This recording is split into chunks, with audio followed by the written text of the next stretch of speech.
ये रिज़विया इमाम बारगाह जाने वाली रोड है जिस पे आपको अंधेरा नज़र आ रहा है। यहाँ पे इमाम बारगाह के अंदर शॉर्ट सर्किट हुआ था। लोगों का ये कहना है कि शॉर्ट सर्किट हुआ था। अभी हतमी तौर पे कुछ नहीं कहा जा सकता, लेकिन उस वाक़े के बाद आग लग गई थी और ये आप अंधेरा इस वक्त देख सकते हैं। ये सिर्फ गाड़ियों की लाइट्स हैं जो जिनसे मतलब रोशनी है। पूरे रिज़विया में लाइट नहीं है इस वक्त, और इसके अलावा इंटरनेट की सहूलत भी मुतासिर है यहाँ पर, और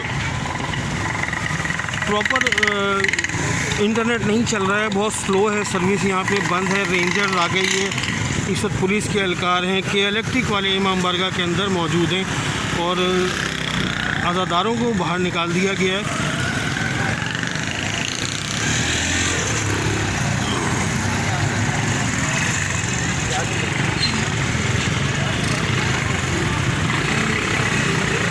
यहाँ पर लोग ये कह रहे हैं कि जिस वक्त ये वाक़या हुआ था उस वक्त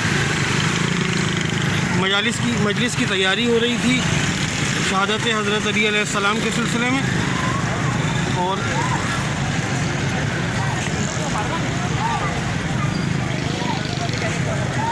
अगरचे लोग ये कह रहे हैं कि ये शॉर्ट सर्किट है, लेकिन अभी फौरी तौर पे ये नहीं कहा जा सकता क्योंकि के इलेक्ट्रिक की टीम ने सरकारी वर्जन अब तक दिया नहीं है ना। पुलिस एहलकार अभी कुछ बता रहे हैं इस बारे में कि आग कैसे लगी थी।